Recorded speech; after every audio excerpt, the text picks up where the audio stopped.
The spiritual movement of Falun Gong has been outlawed in China since 1999, and for 5 years now, Canadian followers have protested the ban outside the Chinese consulate in Vancouver.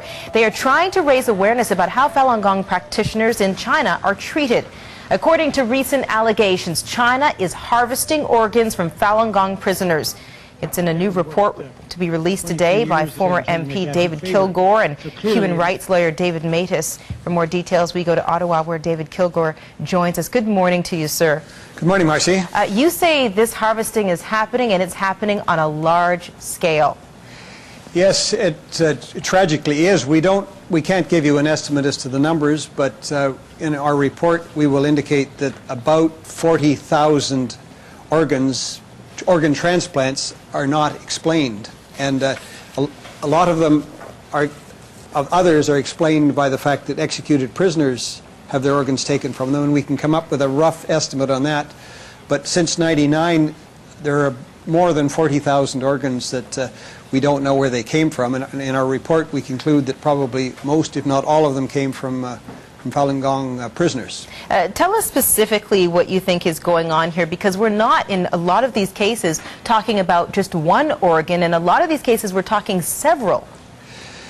Yes, one of our witnesses, Marcy, the wife of one of the surgeons who was doing cornea removals she told us about 2,000 human beings between about 2001 and 2003 said that what happens is he took the corneas, and then other surgeons would come in and take the heart and the liver and the kidneys and I think the pancreas as well, and so that you were taking multiple organs from one human being who was dying, of course, in the process, and was giving up their life, and so that other people could have organs that they needed.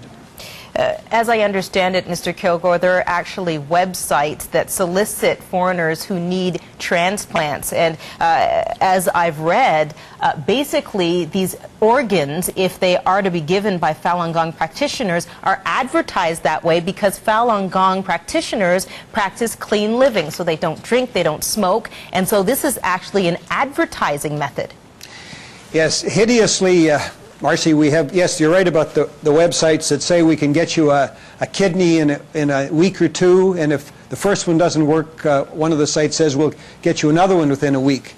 That can't happen unless you have a bank of live people who are waiting to die so that some other human being can have their kidney.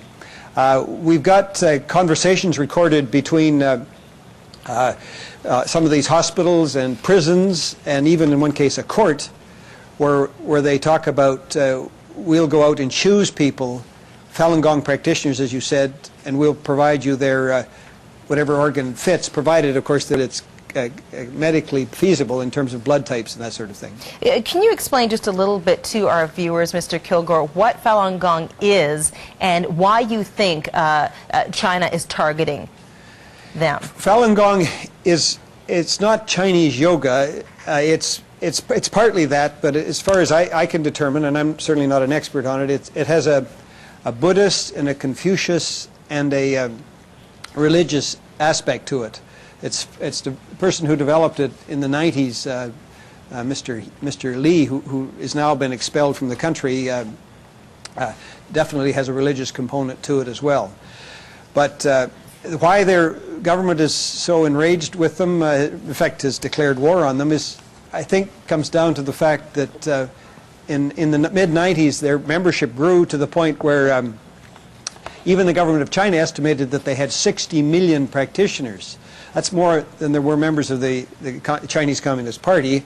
And as you probably know, what happened is that they protested quietly, non-violently, with no political slogans being uttered around the party headquarters in Beijing in April of '99, and the president at the time, Jiang Zemin, I think it's fair to say, went berserk about that and basically declared war on them, criminalized them, and has been inciting hatred against them since the summer of '99.